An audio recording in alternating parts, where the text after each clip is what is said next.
Assalamualaikum warahmatullahi wabarakatuh. Yang terhormat dosen penguji ujian kinerja Angkatan 1 tahun 2022. Perkenalkan, nama saya Lili Deliani Rumakwai, SPD, mahasiswa PPG dalam jabatan Angkatan 1 tahun 2022 di LPTK Universitas Cendrawasih dengan nomor peserta 20101757598. Saya guru di SMA Negeri 1 Agas, Kabupaten Asmat, Provinsi Papua. Pada kesempatan kali ini, saya akan melaksanakan kegiatan praktek pembelajaran guna memenuhi tugas ujian kinerja PPG dalam jabatan Angkatan 1 tahun 2022. Untuk lebih jelasnya, berikut video pembelajaran saya. Mohon saran dan masukan agar ke depannya kegiatan pembelajaran saya bisa menjadi lebih baik lagi. Demikian, terima kasih. Wassalamualaikum warahmatullahi wabarakatuh.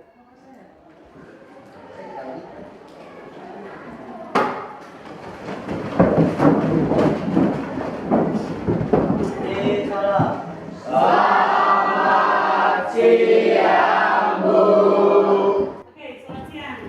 Apa semuanya? Baik. Baik. Ya, sebelum kita mulai pelajaran, satu orang dulu bikin doang. Ayo, maju. Niki. Sebelum kita belajar, mari kita berdoa memimpin agama Kristen kita lain dan Tuhan selalu memperhatikan dan kami agar proses belajar ini berjalan dengan baik. Tuhan dan doa kami dan Yesus kami berdoa. Terima kasih, Niki. Sekarang ibu cek kehadiran dulu. Ketua kelas, Marcel. Ya, Untuk hari ini, siapa yang tidak masuk, Marcel? semua masuk Ibu. Semuanya masuk? Iya, Bu. Alhamdulillah. Karena hari ini semuanya masuk, jadi kita patut bersyukur terhadap Tuhan Yang Maha Esa ya. Kita patut bersyukur. Kenapa kita patut bersyukur? Karena atas rahmat dan berkatnya lah, maka hari ini kita bisa berkumpul bersama-sama. Kita bisa hadir mengikuti pembelajaran hari ini dengan dalam keadaan sehat walafiat. Kalian sudah siap mengikuti pelajaran hari ini? Sudah siap? Semuanya, ibu mau lihat kesiapan kalian. Berdiri. Yang laki-laki semuanya tangannya di atas. Yang laki-laki tangannya di atas. Yang laki-laki tangannya di atas semuanya. Aksen tangannya di atas. Aksen bajunya dimasukkan ke dalam. Oke, sudah siap. Duduk. Tujuan pembelajaran kita hari ini yaitu yang pertama, peserta didik dapat mengidentifikasi macam-macam sanksi atas pelanggaran hukum dengan baik dan benar. Yang kedua, peserta didik dapat mengevaluasi berbagai kasus pelanggaran hukum di masyarakat dengan baik. Dan yang ketiga, peserta didik dapat mengidentifikasi bentuk partisipasi masyarakat dalam perlindungan dan penegakan hukum. Axel, bisa dibaca nomor 1? Bisa. Axel, baca nomor 1. Peserta didik dapat mengidentifikasi macam-macam sanksi atas pelanggaran hukum dengan baik dan benar. Loisa, nomor 2. Peserta didik dapat mengevaluasi berbagai kasus pelanggaran hukum di masyarakat dengan baik. Yang ketiga, Rita.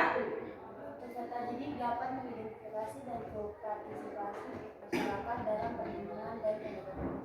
Ya, inilah tujuan pembelajaran kita hari ini. Oke, kalian masih ingat pelajaran kita minggu kemarin? Tiga, apa yang kita pelajari minggu kemarin? Peran lembaga Ibu.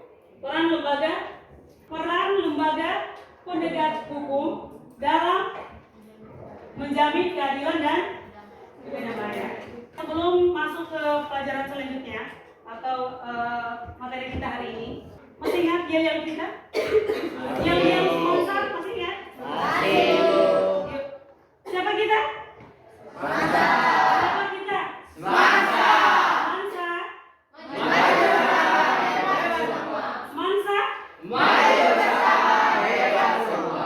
Tepuk tangan. Ya, sebelum masuk ke materinya, ibu mau bagi kelompok dulu. Ya, ibu bagi kelompok. Jadi caranya kita buat 5 kelompok. Karena semuanya masuk hari ini 25, berarti kita bagi saja 5 kelompok. Ya, caranya dari Rita sampai ujung, dari ujung balik lagi Marcel ke ujung. Ya, bisa ya? Bisa.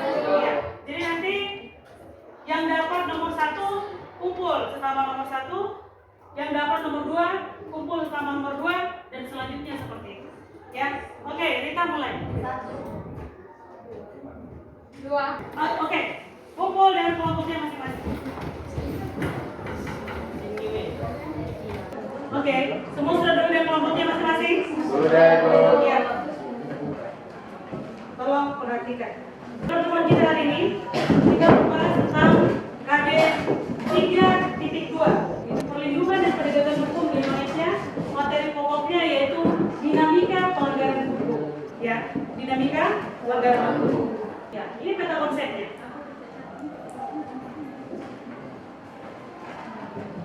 Meta konsepnya bisa dilihat. Dinamika pelanggaran hukum.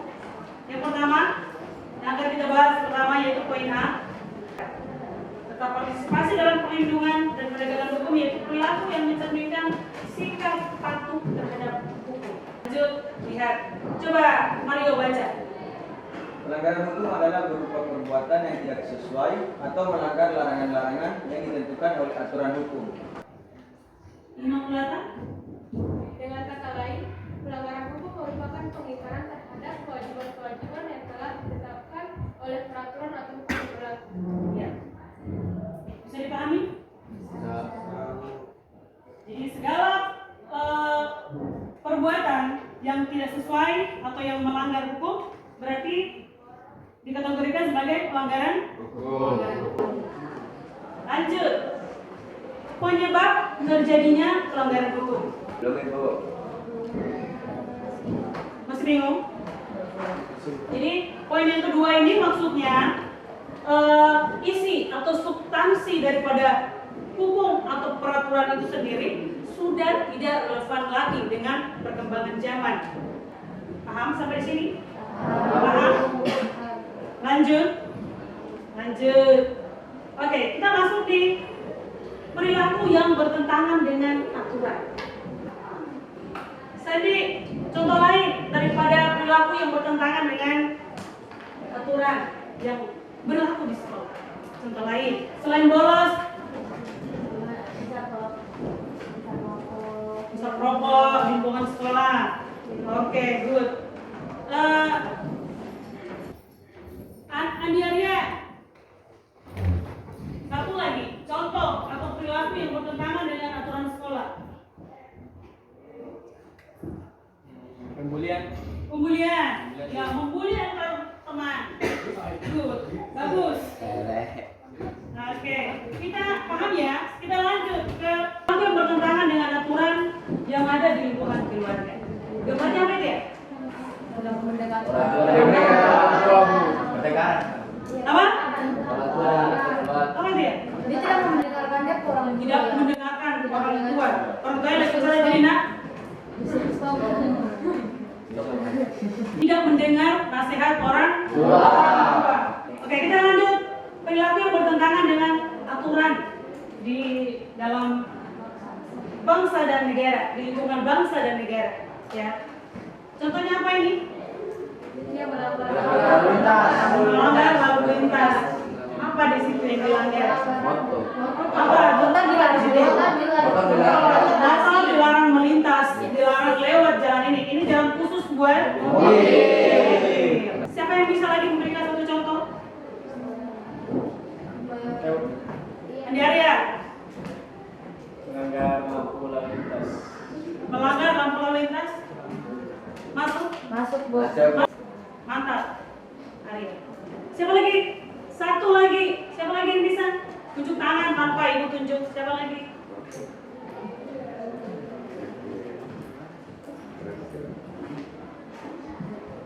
Tidak ada? Axel. Ya, Ibu. Tidak membayar pajak. Tidak membayar pajak. Iya. merusak Merusak fasilitas umum. Masuk? masuk. Masuk? Oke, mantap. Ada lagi yang ingin menambahkan? Atau sudah? Itu saja? Oke, sejauh ini ada pertanyaan? Ada pertanyaan? Kalian bisa membedakan antara perilaku yang bertentangan dengan aturan di lingkungan sekolah, keluarga, bangsa dan negara dan masyarakat bisa membedakan? Bisa? Oke, kita lanjut. Macam-macam sanksi atas pelanggaran hukum. Ya. Jadi di sini kita ambil dari norma. Ya, karena di sini macam-macam sanksi atas pelanggaran hukum atau norma. Di sini ada 4 norma. Norma agama, norma kesusilaan, dan norma kesopanan serta norma hukum. Contoh daripada norma agama di sini yang pertama, Immaculata, coba lihat.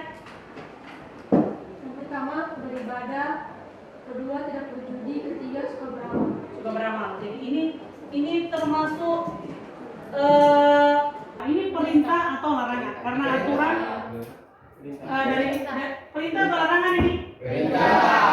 Perintah. Ya. Jadi kita diperintahkan untuk beribadah, tidak berjudi, dan suka beramal. Hukum itu tegas dan nyata serta mengikat dan memaksa bagi setiap orang tanpa kecuali. Ada yang tahu mengapa norma hukum itu dikatakan tegas dan nyata? Bu, Marcel. karena itu orang yang melanggar aturan itu tuh langsung dikenakan hukumannya langsung gitu, jadi tidak cuma mati gitu. Langsung bisa menjelaskan maknanya atau maksud dari kata norma hukum itu mengikat dan memaksa bagi setiap orang tanpa kecuali. Mengikat dan memaksa, maksudnya Atika? Jadi menurut saya hukum itu memang itu bersifat mengikat dan memaksa karena sudah ditentukan oleh badan negara. Jadi ada ketentuan yang perlu dijalani. Kalau seseorang melanggar hukum, jadi sudah harus seseorang yang melanggar hukum itu harus tunduk dan mengikuti sesuai prosedur yang sudah diberikan. Jadi hukum itu bersifat mengikat dan memaksa. Oke. Siapa yang ingin menambahkan? Oke, jadi jawaban Atika tadi sudah bagus. Ibu tambah sedikit lagi, ya. Jadi mengikat dan kita harus tunduk dan patuh terhadap hukum atau aturan-aturan yang sudah dibuat. Suka atau tidak suka, kita harus ikut, kita harus laksanakan. Itu memaksa, mengikat siapa saja tanpa terkecuali. Presiden hingga masyarakat jelata semua terikat oleh hukum. Artinya semua harus patuh terhadap hukum. Oke, sampai di sini paham? Paham? Kita lanjut. Syarif. Ciri-ciri seseorang yang berperilaku sesuai dengan hukum. 1. Disenangi oleh masyarakat pada umumnya. 2. Tidak menimbulkan kerugian bagi diri sendiri dan orang lain. 3. Tidak menyinggung perasaan orang lain. 4. Menciptakan kesadaran. 5. Mencerminkan sikap sadar hukum. 6. Mencerminkan kepatuhan terhadap hukum. Oke, ini 6 ciri-ciri seseorang yang berperilaku sesuai dengan hukum. Orang yang disenangi oleh masyarakat pada umumnya, tidak menimbulkan kerugian bagi diri sendiri dan orang lain, tidak menyinggung perasaan orang lain, menciptakan kesadaran, perilaku yang bertentangan atau aturan. Ya, sekarang kita bahas di sini perilaku yang mencerminkan kepatuhan terhadap hukum yang berlaku di lingkungan sekolah, keluarga, bangsa dan negara serta di lingkungan masyarakat. Oke, kita lihat yang pertama, lingkungan sekolah. Perilaku yang mencerminkan kepatuhan terhadap hukum yang berlaku di lingkungan sekolah. Apa contohnya ini? Berpakaian seragam yang baik dan benar. Artinya kalau sekolah sudah menentukan hari Senin pakai putih abu-abu, pakai putih abu-abu. Pakai putih abu. Gotong royong membersihkan. Nah, ya. Yo, lingkungan, selokan, lingkungan. Ya, oke. Ya, kalian boleh mengisi di sini. Kelas nama kelompok kalian, ya, siapa anggotanya. Saya petunjuk kegiatannya atau petunjuk apa yang harus kalian lakukan dengan LKPD. Setelah mempelajari materi tentang dinamika pelanggaran hukum, maka sekarang kalian diminta untuk Ya, yang pertama silahkan isi biodata yang tadi di halaman pertama. Isi biodata dulu.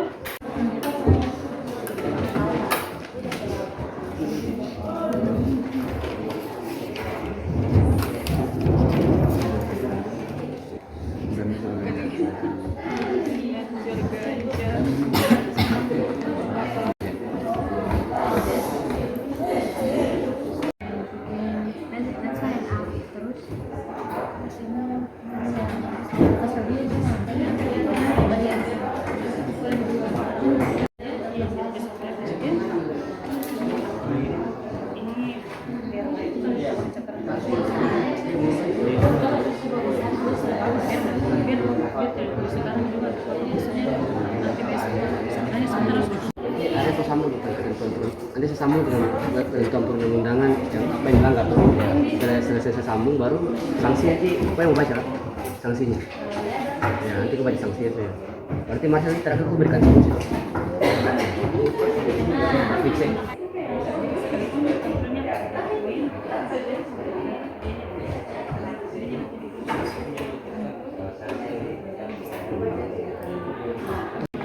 Kelompok satu, kelompok yang lainnya semuanya perhatikan.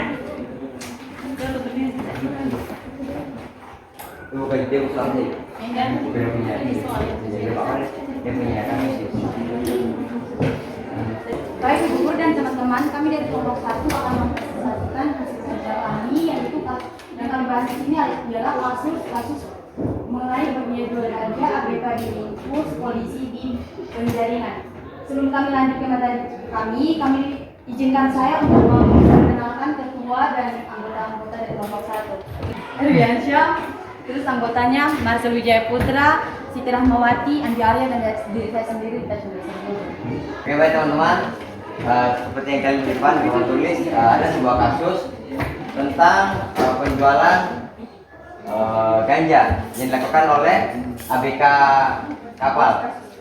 kapal penjaring ikan. Menjelaskan tentang kasus jual ganja.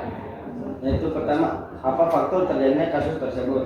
Kasus itu terjadi karena didukung oleh beberapa faktor, yakni yang pertama faktor pribadi, yaitu keinginan yang muncul pada si yang pengedar baik secara terpaksa.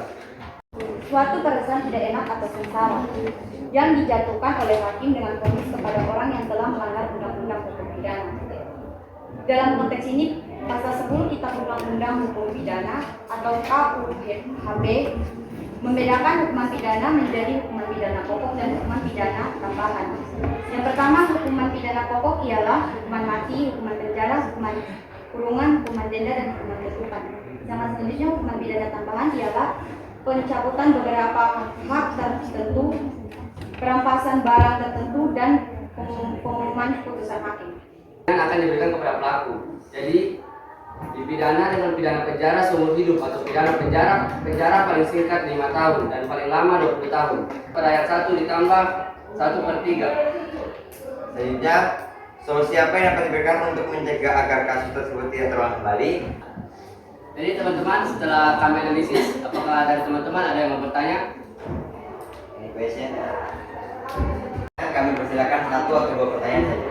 Presentasi dan kita ada tema tentang pengalaman kasus tentang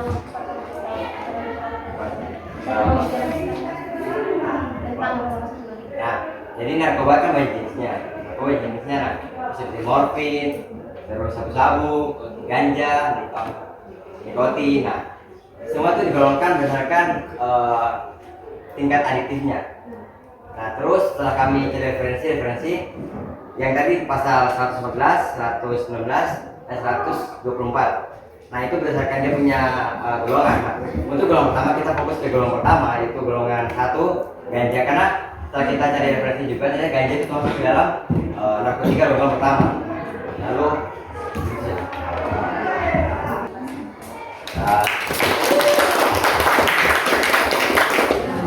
Ya, berikutnya kelompok 2.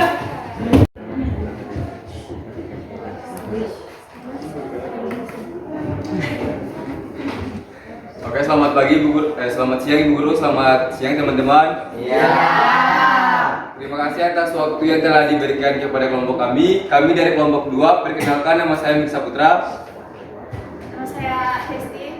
Nama saya Nama saya Dika. Oke, jadi di sini kami akan membahas tentang dinamika pelanggaran hukum.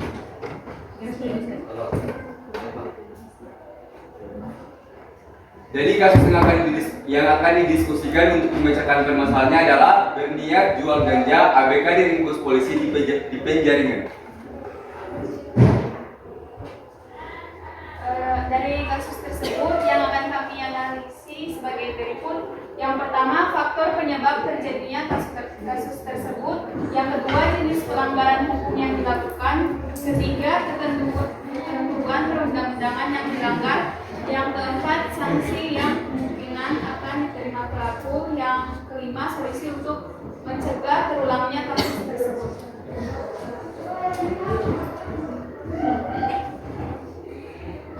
Faktor penyebab terjadinya kasus tersebut ada 5. Yang pertama, seorang ABK kapal berinisial R menyimpan daun ganja. Yang kedua, penyalahgunaan kekuasaan yang dilakukan. Yang ketiga, kurang tegasnya aparat penegak hukum. Yang keempat, gaji yang tidak mencukupi kebutuhan hidup. Yang kelima, penyalahgunaan teknologi.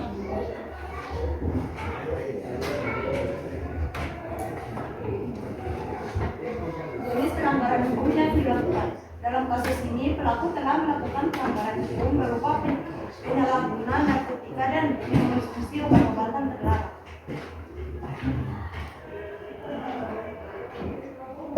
Sekarang kita masuk ke soal yang ketiga, itu ketentuan perundang-undangan yang dilanggar.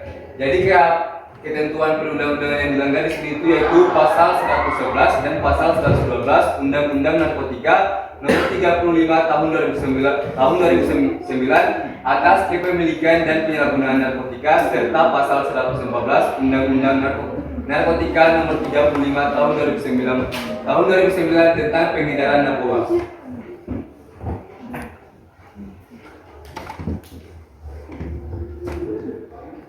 Solusi untuk mencegah terulangnya kasus tersebut. Yang pertama, ketegasan aparat hukum dalam menindak oknum yang melanggar hukum tersebut. Yang kedua, sosialisasi kepada masyarakat terhadap bahaya dan ancam pengedaran narkoba. Yang ketiga, masyarakat harus lebih berperan aktif untuk lebih waspada terhadap lingkungan. Yang keempat, memperkuat dasar hukum atau sistem perundang-undang. Yang kelima, memperketat keamanan di lautan karena sering terjadi penyelundupan di kawasan perairan.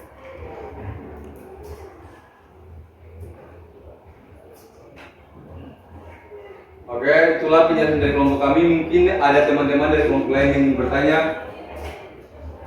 Oke, terakhir tadi yang ini baca.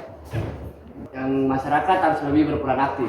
Coba berikan contoh bagaimana masyarakat berperan aktif untuk mencegah penyelundupan narkoba di seluruh masyarakat ini. Oh, apa kan di sini bilang masyarakat harus lebih berperan aktif untuk lebih waspada terhadap lingkungannya. Ya. Jadi mungkin itu dia lebih berperan aktif, misalkan dia kayak Ya, oke. sekian presentasi dari kelompok kami. Mohon maaf apabila ada kesalahan. Terima kasih. Oke, siap-siap kelompok 3.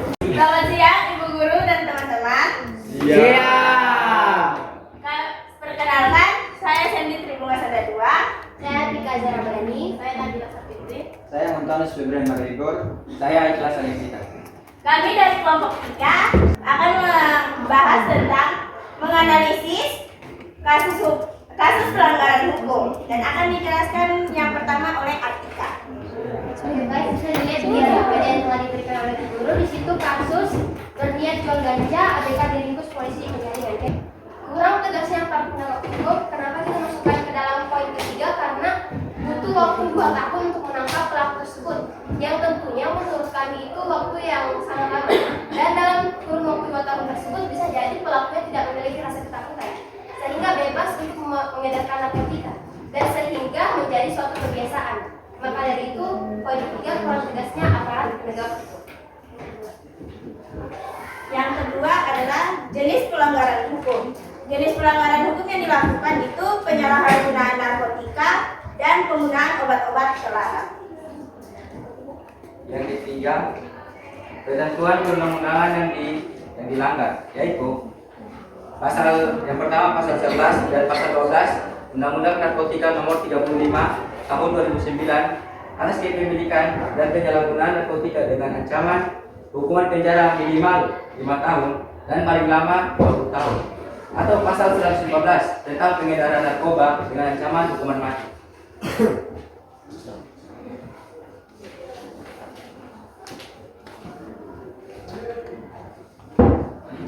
Oke, yang keempat yaitu sanksi yang didapat. Sanksi yang didapat yaitu ancaman hukuman minimal 5 tahun dan maksimal 20 tahun penjara berdasarkan pasal 111 dan 112 nomor 39 tahun 2009 serta ancaman hukuman mati berdasarkan pasal 114 nomor 35 tahun 2009. Baik, yang kelima itu solusi mencegah terulanginya kasus tersebut. Jadi solusi yang kami ambil itu dari hasil diskusi kami, yang pertama peningkatan keamanan kelautan, yang kedua memperkuat dasar hukum Indonesia agar munculnya kewaspadaan lebih saat ingin melakukan tindak kriminal, yang ketiga adanya kesadaran diri dan kontribusi relasi antara pemerintah dan masyarakat dalam memerangi narkotika. Yang terakhir, memberikan gaji karyawan sesuai dengan berat pekerjaan yang dilakukan. Baik, yang dari kami ada pertanyaan. Karena tidak ada, kami akan menutupnya. Jadi sekian dari kami. Mohon maaf jika ada kesalahan kata atau perbuatan yang melukai hati. Untuk itu kami mohon maaf. Sekian dan terima kasih.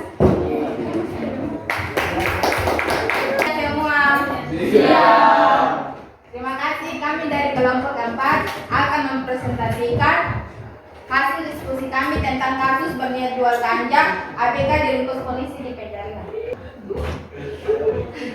Faktor penyebab terjadinya kasus tersebut pertama ada berlakunya hukum pasal supply and demand, yang berarti selama demand atau permintaan masih ada, maka supply atau penyedia akan berusaha ada. Yang kedua, kurang tegasnya aparat penegak hukum untuk membuat para pengedar jerah sehingga membuat pengedaran narkoba masih bisa bebas berlaku. Yang ketiga, ada penyalahgunaan kekuasaan yang dilakukan untuk menutupi setiap kasus mengenai peredaran narkotika. Yang keempat, penyalahgunaan peluang berlayar untuk menjual ganja kering. Pasal 119 dan pasal 124. Selanjutnya D, sanksi kemungkinan akan diterima pelaku. Dengan pelanggaran yang dilakukan pelaku mendapat ancaman hukuman penjara minimal 5 tahun dan paling lama. Tanya? Ada yang bertanya kan? Kamu aja.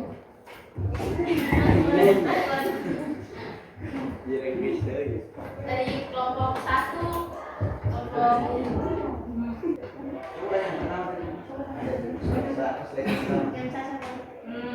Orang jelaskan ulang, maksudnya bagaimana itu penyalahgunaan kekuasaan yang dilakukan untuk menutupi setiap kasus mengenai pengedaran narkotika. yang dimaksud kami ya, mungkin yang dimaksud untuk penyalahgunaan kekuasaan yang dilakukan untuk menutupi setiap kasus mengenai dia sebagai ABK, jadi dia menyelundupkan narkoba menutupinya dari pekerjaannya. Dia tidak ketahuan kalau dia tuh pada narkoba, yang ditahu tuh dia bawa ikan untuk membersihkan waktu.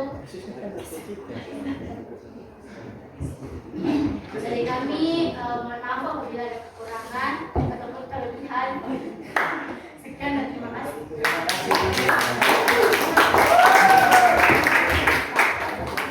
Oke, selanjutnya kelompok 4 dan kelompok 5. Selanjutnya kelompok 5. Baik, dari kasus di atas dapat kami analisa yang berkaitan dengan hal-hal yang berikut. Yang pertama, faktor penyebab terjadinya kasus tersebut ialah ABK kapal berinisial R menyimpan dalam ganja kering. Sanksi pidana penjara, denda, rehabilitasi medis, dan sosial hingga pidana mati. Baik yang keempat itu sanksi yang ada pertanyaan. Apa daun ganja kering? Faktornya apa? Penyebabnya? Ya, kan penyebabnya karena dia menyimpan daun ganja, daun ganja kering. Undang-undang yang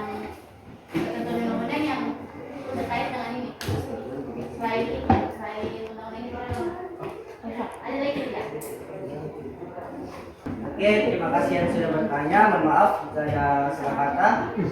Kami hanya manusia biasa yang sekian, terima kasih.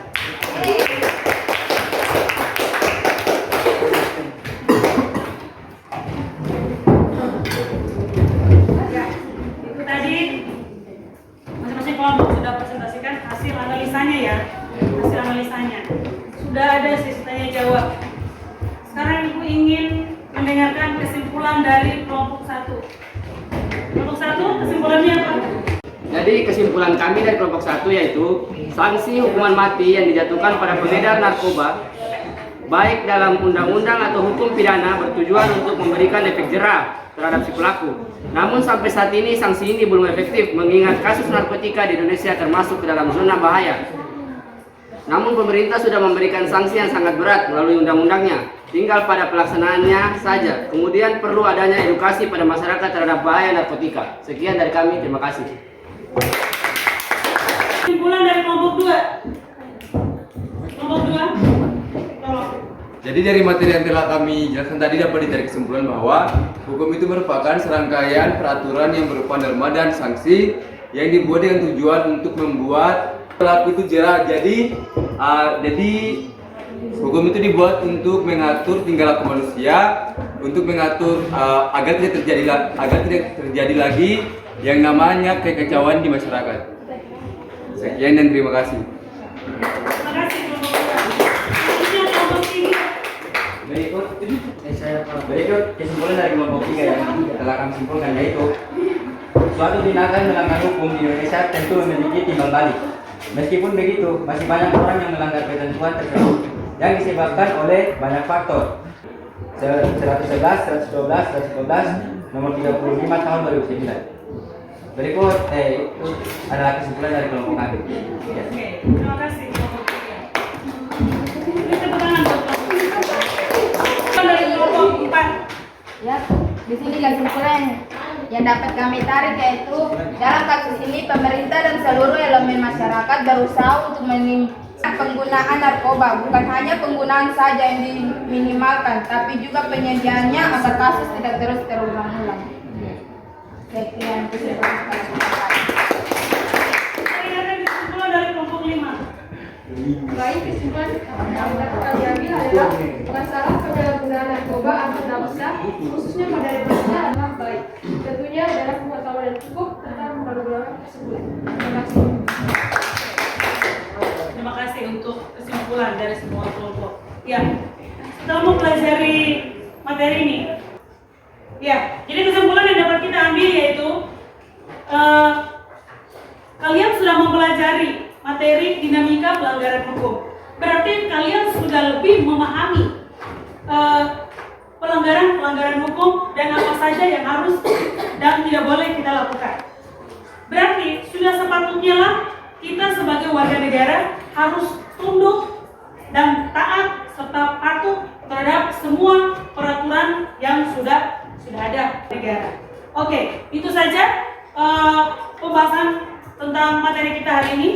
Oke, dari sekian kelompok yang 5 kelompok yang sudah kalian presentasi tadi, Ibu bisa melihat semuanya bagus. Ibu menilai semuanya sudah bagus, tampilan penyajian materinya bagus. Tapi dari semua yang bagus, ada yang lebih bagus. Ada satu kelompok yang Ibu nilai kelompok berapa kira-kira?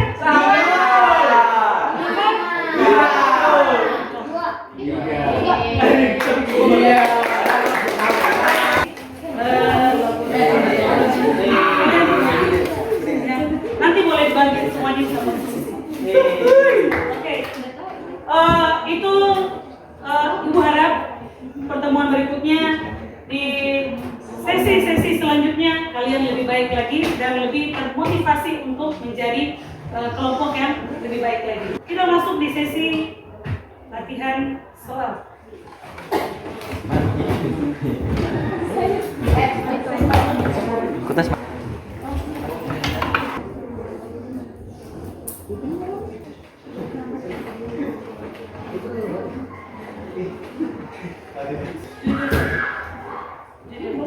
Oh iya, selanjutnya ini ada siswa. Tolong kalian jawab saja dengan jujur, tidak mempengaruhi apa-apa di sini. Jawab dengan jujur, tidak perlu takut.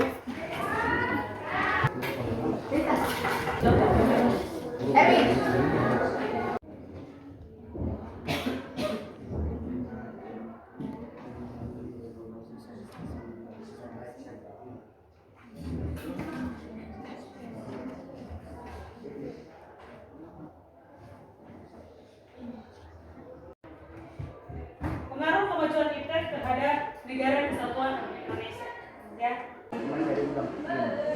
Tidak apa-apa. Itu jadi untuk yang survei itu, ibu tolong itu jujur. Kenapa? Karena itu untuk membangun cara mengajar ibu ke depan, ya.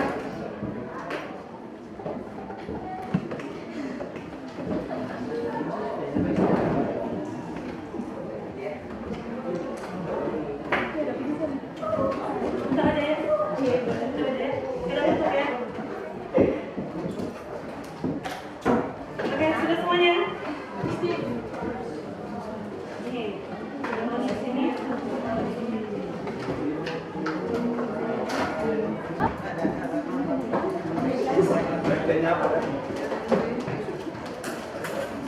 Oke, semuanya sudah? Semuanya sudah?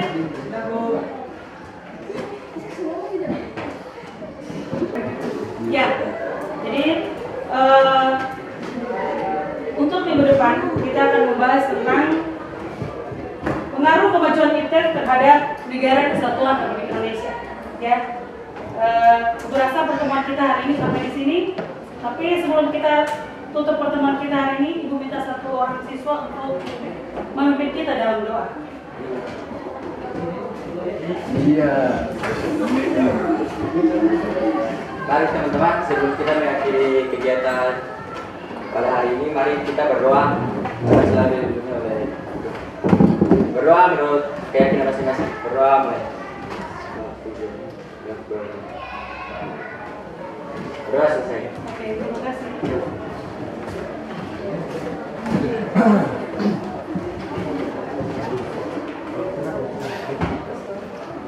Ya, Ibu rasa pertemuan kita hari ini sampai di sini. Sampai ketemu lagi di lain waktu.